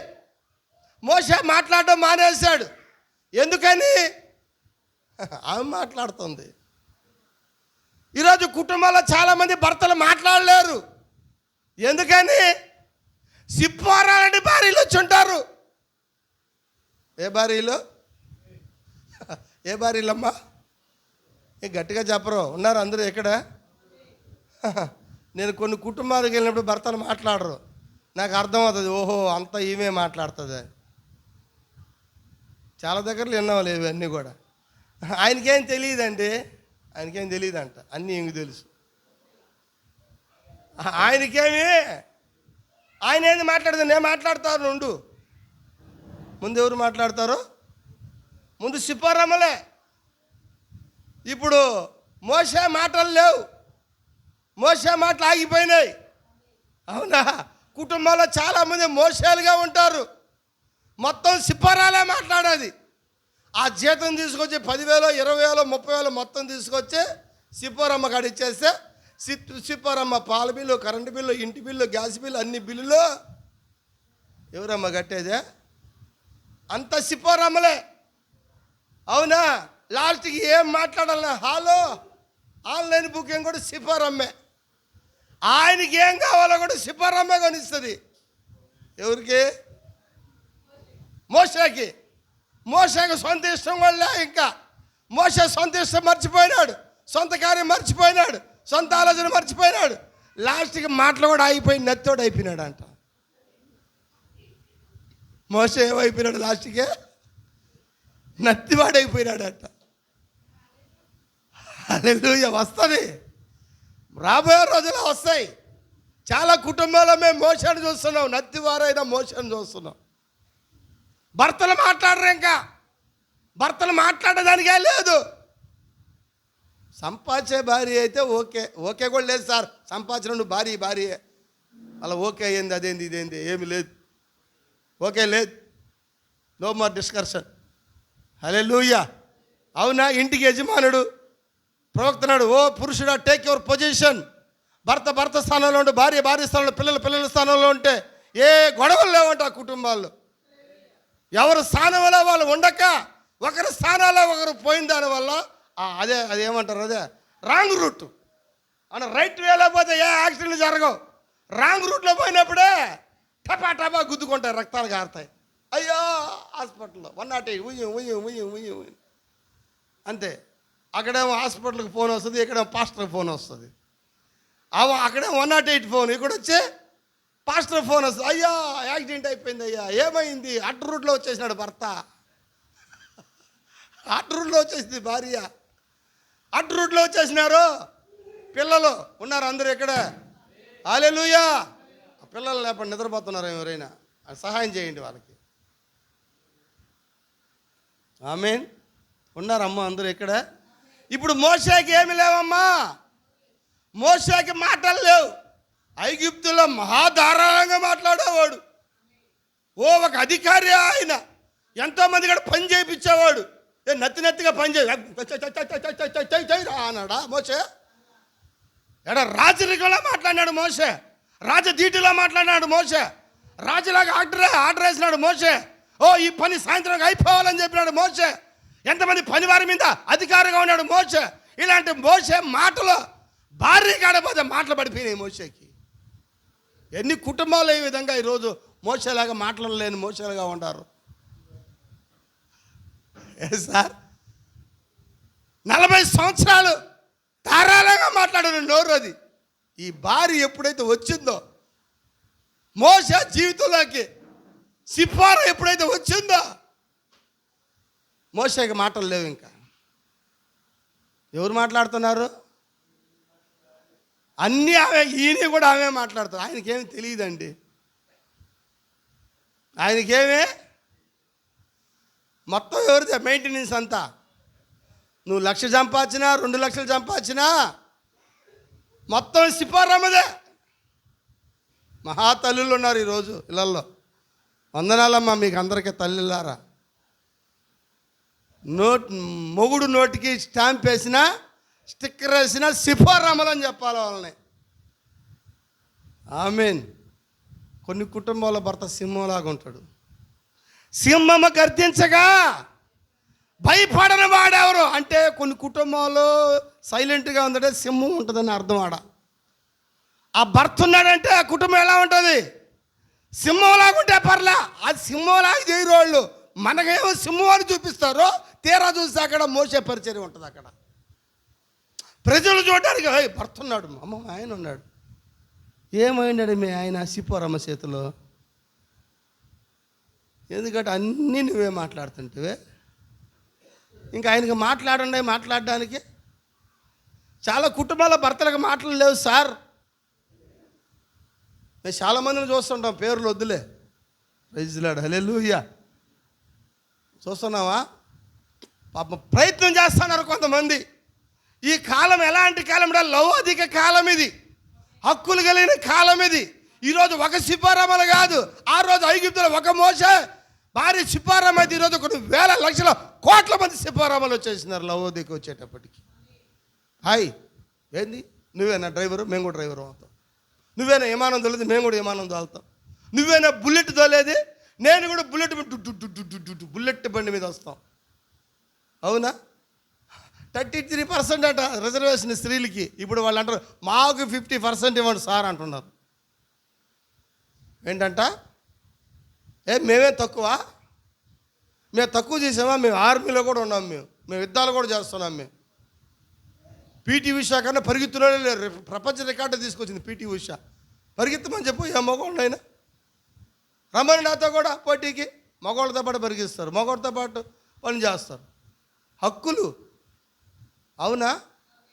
ఇప్పుడు మగవాళ్ళకి ఏమి లేవో, అందుకనే పాస్టర్ కూడా బలిపీఠాలు వెళ్ళి మాట్లాడడం వాళ్ళు ఇప్పుడు అంత ఆడవాళ్ళే మాట్లాడుతున్నారు. సిప్పోరామలే మాట్లాడేది.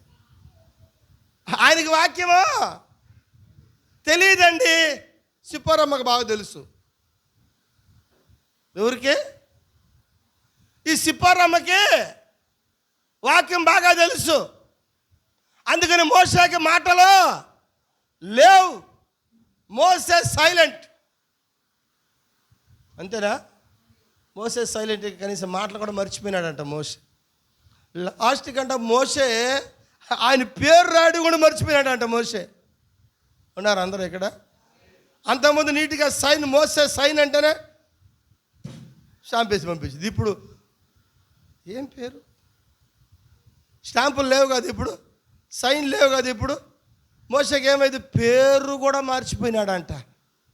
ఆయన ఒకరోజు ఆ అరణ్యంలో గొర్రెలు మేపే గొర్రెల భాష వచ్చేసిందంట మోసేకి. అంటున్నాడంట.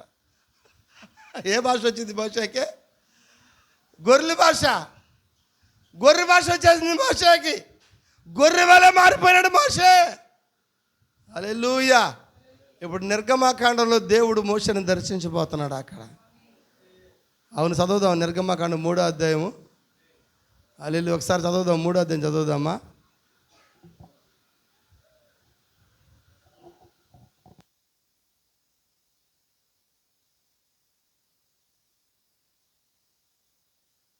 మోషే మిద్యాను యాజకుడైన ఇత్రో అను తన మామ మందను మేపుచు ఆ మందను అరణ్యము అవతలకు తోలుకొని దేవుని పర్వతమైన హోరేబుకు వచ్చెను.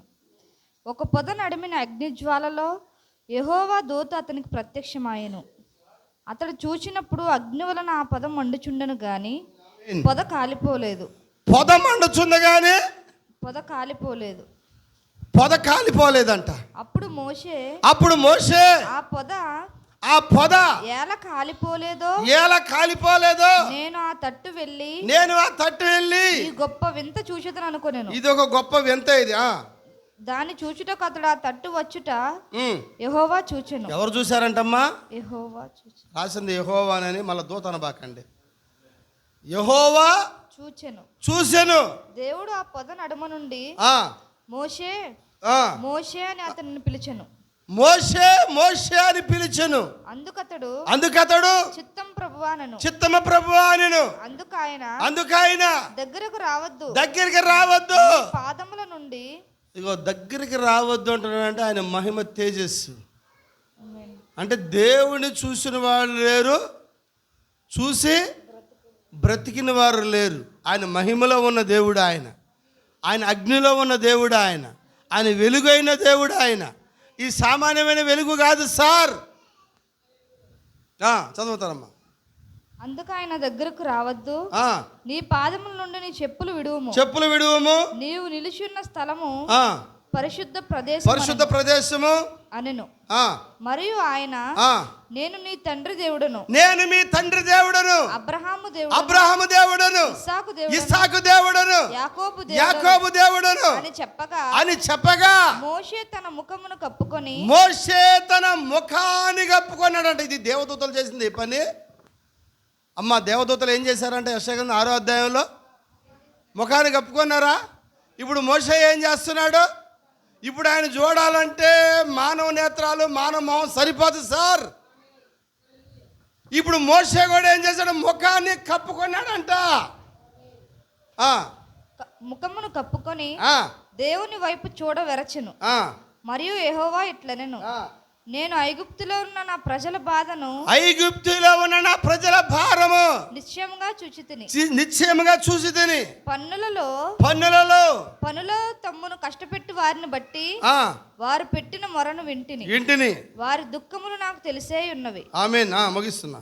కాబట్టి ఐగుప్తీయుల చేతిలో నుండి ఆ, వారిని విడిపించుటకును ఆ, ఆ దేశములో నుండి విశాలమైన మంచి దేశమునకు మంచి దేశమునకు అనగా అనగా కనానీయులకు కనానీయులకు హిత్తీయులకు ఫిఫ్తీయులకు అమోరీయులకు మోరీయులకు పెరిజ్జీయులకు పెరిజ్జీలకు హివ్వీయులకు హివ్వీలకు ఎబీసీయులకు ఎబిసీలకు నివాస నివాస స్థానమైన పాలు తేనెలు పాలు తేనెలు ప్రవహించు దేశమునకు వారిని నడిపించుటకు వారిని నడిపించుటకు నేను దిగివచ్చి ఉన్నాను.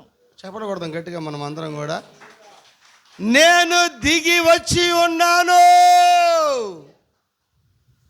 ప్రైజ్ ది లార్డ్, హల్లెలూయా. ఆయన ఎక్కడి నుంచి దిగి వచ్చాడు? ఆయన మహిమ అలాగే దిగింది, కానీ మోసే ముఖాన్ని ముసుకేసుకున్నాడు. ఎందుకంటే ఆయన చూసిన వాళ్ళు లేరు కదా. హల్లెలూయా. మోసే ఆయన చూస్తే ఏమవుతాడు? చనిపోతాడు. ఏ నరుడు ఆయన చూసిన వాళ్ళు లేరు, చూసి బ్రతికిన వాళ్ళు లేరు. అందుకని ఆయన మహిమని ఎవరికైనా చూపిడు ఆయన. ఈరోజు ముస్లిమ్స్ ఎందుకు రాలేరు అంటే, ఆ భీకరుడైన అక్కడే ఉండిపోయినారు వాళ్ళు. ఆయన ఎన్మాఫీగా వచ్చినాడన్న కార్యాన్ని వాళ్ళు గుర్తెరగలేకుండా. దేవుని యొక్క అద్భుతమైన కృప ఏంటంటే, ఆ ఎన్మార్ఫీని మనం చూసాం, తాకాం, అనుభవించాం, నడిచాం ఆయనతో, సంచరించాం ఆయనతో, తిన్నాం ఆయనతో, హల్లెలూయా, ఆయనతో తిరిగాం ఆయనతో. అవునా?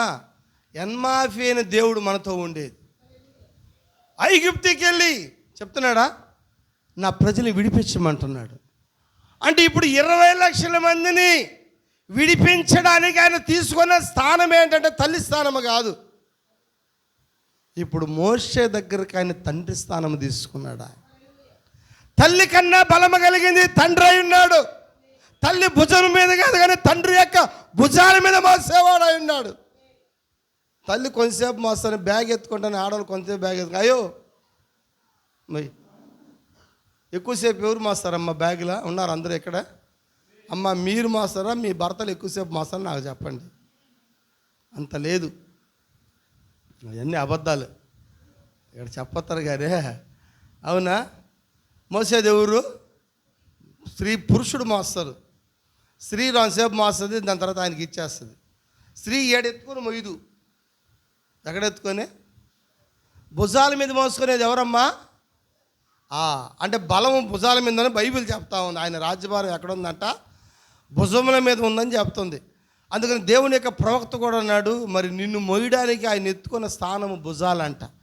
దెయ్యాన్ని ఎల్లగొట్టడానికి ఆయన తీసుకున్న స్థానం చిటికిన వేలు అన్నాడు. అవునా? బరువు మోయగలిగింది ఏంది? భుజాలే.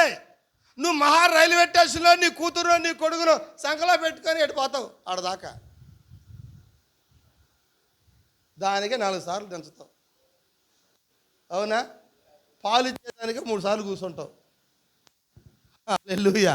అదే తండ్రి అయితే ఐగుప్తుని 20 లక్షల మందిని ఏ తల్లి భుజాల మీద మోయలేదు. ఆయన తండ్రి అయి ఉన్నాడు కాబట్టి, హల్లెలూయా, ఆయన తండ్రిగా మోషే దగ్గరికి వచ్చాడు కాబట్టి ఆ బాధ్యత తీసుకొని 20 లక్షల మంది ఇశ్రాయేలీని ఆయన భుజాల మీద తీసుకొని వచ్చాడంట ఆయన. ఆమేన్. అబ్రహాం దగ్గరికి తండ్రిగా వచ్చాడు ఆయన, తల్లిగా వచ్చాడు ఆయన. ఆమేన్. ఆమె ఉన్నారు అందరూ ఇక్కడే. అబ్రహాం దగ్గరికి ఆయన తల్లిగా వచ్చాడు, ఇస్సాకు దగ్గరికి తల్లిగా వచ్చాడు, యాకోబు దగ్గర తల్లిగా వచ్చినాడు, మోషే దగ్గర ఆయన తండ్రిగా వచ్చినాడు ఆయన. ఆ యెహోవా ఏంటో కాదు, కుటుంబము కలిగిన వాడు. కుటుంబం అంటే తల్లి ఆయనే, తండ్రి ఆయనే ఉన్నాడు. కొంతమంది పిల్లలైన తల్లి పాత్ర తీసుకొని పోస్తున్నాడు, కొంతమంది పిల్లలైన తండ్రి పాత్ర తీసుకొని పోషిస్తున్నాడు ఆయన. 20 లక్షల మంది ఇశ్రాయేలుని నడిపించడం అంటే అది సామాన్యమైన కార్యం కాదు సార్. హల్లెలూయా. ఆయన అబ్రహాంతో మోషేతో చెప్తున్నాడు, నేను అబ్రహాము, ఇస్సాకు, యాకోబు దేవుణ్ణి, నా ప్రజల యొక్క మొరలు విని దిగి వచ్చి ఉన్నాను. ఒక 2 మాటలు చూసుకుని ముగి దాని కింద చూడండి. ఆ ఎల్లమంటున్నప్పుడు 3వ అధ్యాయంలో మోషే ఏమంటున్నాడు, నేను ఏమంటున్నాడు చూడండి. అందుకోసం ఇన్ని చెప్పాల్సి వచ్చింది మళ్ళా. చూడండి, నేను ఎలాంటి వాడిని అంట, మోషేని పుట్టించేటప్పుడు నెత్తని పుట్టించినాడా, చక్కనైన వాడు అని చెప్తుంది బైబిల్. అవునా? ఆ బిడ్డ పుట్టినప్పుడు ఎలాంటి వాడంట మోషే? చాలా అందగాడంట. ప్రవక్త మోషే బోధలో చెప్తాడు, ఆ ఐగుప్తురాలు ఈ కొడుకుని అమ్మ అని విలవమన్నప్పుడు, ఆయన అమ్మ అన్నప్పుడు పుట్టేటప్పుడు బిడ్డను చూసానిందంట. ఎత్తుకున్నప్పుడు జమ్ముపేటలో నుంచి, ఇలాంటి కొడుకు నేను పెళ్లి చేసుకున్నా, ఇలాంటి కొడుకుని కన్నని అనుకునిందంట. ఇలాంటి కొన్ని కనబాను అనుకుని, అంత అందగాడంట మోషే. చదవండి అమ్మా కింద. కాబట్టి ఐగుప్తు చేతిలో నుండి వారిని విడిపించుటకును ఆ దేశంలో నుండి విశాలమైన మంచి దేశమునకు కింద కింద చదవండి అట్నే. మోషే మాటలు చూడండి. ఇజ్రాయేల్లో మొర నిజముగానే కింద, దాని కింద అలాగే ఉంటుంది. వస్తే 4:10 భాషలు చదవండి. అప్పుడు మోషే ప్రభువా ఇంతకు మునుపైనను నీవు నీ దాసునితో మాట్లాడినప్పటి నుండి అయినను నేను మాట నేర్పరిని కాను. ఏం నేర్పరిని కాదంట? మాట నేర్పరిని కాను. ఎందుకంటే మొత్తం ఆమె మాట్లాడుతుంది. మాట నేర్పరిని కాదు. ఇంకా నేను నోటి మాంద్యము నాలిక మాంద్యము గలవాడిని యెహోవాతో చెప్పగా యెహోవా మానవునకు నోరిచ్చినవాడు ఎవడు? మానవులకు నోరిచ్చువాడు ఎవరు? మోగవానినే గాని చెవిటివానినే గాని దృష్టి కలిగిన గలవానినే గాని గుడ్డివారినే గాని పుట్టించిన వాడు ఎవడు? యెహోవానైన నేనే కదా. యెహోవానైన అంటే కుంటోళ్ళని గుడ్డోళ్ళని మూగోళ్ళని కూడా ఆయన ఏం చేస్తున్నాడు? ఆయన పుట్టిస్తున్నాడా? పాపం చేసే పడుతుండరా? ఆయనే పుట్టిస్తున్నారు. ఆమె అందుకని ఒకడు వెళ్ళి అడిగాడు ప్రభువుని, అయ్యా ఈడు గుడ్డివాడిగా పుట్టాడు, ఈడు చేసిన పాపం వల్ల పుట్టాడా? ఈడు తల్లిదండ్రులు చేసిన పాపం వల్ల పుట్టాడు. ఈడు కన్నవారైనా పాపం చేయలేదు, ఈడు ఎందు దేవుని నామం మహిమపరచడానికి నేనే పుట్టించుకున్నాను అన్నాడు. హల్లెలూయా. అంటే దేవుడు మోషే దగ్గరికి ఆయన ఏ పాత్ర తీసుకొని? తండ్రి పాత్ర తీసుకొచ్చినాడంట. అందుకని ఆయన తల్లి అయినాడు, ఆయన తండ్రి అయినాడు ఆయన. హల్లెలూయా. అందుకని ఆయనే తల్లి, ఆయనే తండ్రి. అబ్రహాం దగ్గరికి ఆయన తల్లిగా వచ్చినాడు, ఇసాకు దగ్గర ఆయన తల్లిగా వచ్చినాడు, యాకోబు దగ్గర ఆయన తల్లిగా వచ్చినాడు, మోషే దగ్గరికి ఆయన తండ్రిగా వచ్చినాడు. ఆయన తండ్రి పాత్ర తీసుకున్నాడు. ఆయన ఐగుప్తుల ప్రజలు విని మొరలు విని నేను దిగి వచ్చి ఉన్నాను అన్నాడు ఆయన. ఎందుకంటే ఎంతో కాలం ఆ తల్లిలాగా విన్నాడు కానీ వాళ్ళు ఏమి చేయలేకపోయినాడు. ఆయన అబ్రహాంని ఎత్తుకున్నాడంట. ఆయన ముదిమి వచ్చే వరకు ఎత్తుకొని ముద్దాడేవాడంట. ముద్దాడేది తల్లే తండ్రి? ఎక్కువగా తల్లి ముద్దాడుతుంది. ఆమెన్. హల్లెలూయా. అవునంటారా?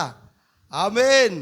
ఇప్పుడు ఇస్సాకు దగ్గర, యాకోబు దగ్గర వాళ్ళ తప్పిదములు, అపనమ్మకాలు, వాళ్ళ పాపాలు అన్నిటిని కూడా క్షమించగలిగిందే ఎవరు? తల్లి అయింది. తండ్రి పాత్ర వచ్చేటప్పుడు అది ఎలా ఉందంటే రోషం కలిగిన పాత్రగా ఉంది. ఐగుప్తుల ఇశ్రాయేలు బయటికి తీసే తండ్రి పాత్ర తీసుకున్నాడు ఆయన. 20 లక్షల మందిని బయటికి తీసుకురావడానికి అక్కడ ఫరోని ఎదురిస్తున్నది ఎవరో కాదు కానీ తండ్రి అయి ఉన్నాడు. కప్పలు వచ్చునుగాక అని చెప్పింది ఎవరో కాదు, తండ్రి అయి ఉన్నాడు. జోరుగులు వచ్చునుగాక ఎవరో కాదు, తండ్రి అయి ఉన్నాడు ఆయన. 20 లక్షల మంది బయటికి తీసుకొని వచ్చి మాట వినండి ప్రతి వాడిని కొడుతున్నది కూడా తండ్రి అయి ఉన్నాడు. కొట్టినాడా? ఇశ్రాయేలుని కొట్టాడా?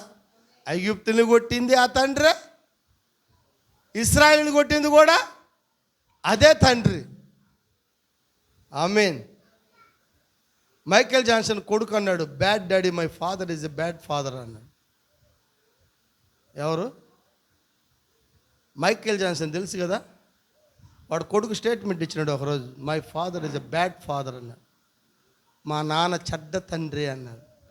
ఎందుకు బ్యాడ్ ఫాదర్ అంటే నన్ను ఇంతవరకు కొట్టలేదు అన్నాడు. కొట్టనోడు మంచి తండ్రే కాదు, శిక్షించలేని వ్యక్తి మంచి తండ్రే కాదు, గర్దించలేని వ్యక్తి మంచి తండ్రే కాదు, క్రమపరచలేని వ్యక్తి మంచి తండ్రే కాదు, హెచ్చరించిన వ్యక్తి మంచి తండ్రే కాదు. ఏం సార్, ఈ వారంలో ఒక చిన్న ఎపిసోడ్ చూసాను. స్కూల్లో వాళ్ళ టీచరు ఆ పిల్లవాడిని కొట్టిందని చెప్పి అమ్మ నాన్న ఇద్దరు వెళ్ళి, ఆ అమ్మాయి ఇద్దరు వెళ్ళి స్కూల్ టీచర్ని కొట్టారు. ఆ టీచర్ స్కూల్లో నుంచి చొక్కా చింపేసి పారిపోతున్నాడు బయటికి. ఆ ఇల్లు వాళ్ళకి ఇప్పుడు తెలియదు. ఎప్పుడు తెలుస్తుందా? వాడు వస్తాడుగా ఆ వయసు, ఆ వయసులో వాడు అరాచకాలు చూసినప్పుడు అప్పుడు గుర్తొస్తుంది. బైబిల్ చెప్తుంది, తల్లి తండ్రి మాట వినని వాడి కళ్ళు లోయి కాకులు పీకేస్తాయి. హల్లెలూయా. నిజంగా మరి ఆయనే తల్లిగా ఉండి, ఆయనే తండ్రిగా ఉండి ఆయన ప్రజల్ని నడిపించినాడు. ఆయన అంటే ఆ యొక్క మహిమలో ఉన్న దేవుడు ఎన్మాఫీ అనే ఒక మరి ఆ యొక్క తల్లి తండ్రి అనే ఒక ముసుగులో, అంతేనా చెప్పచ్చా?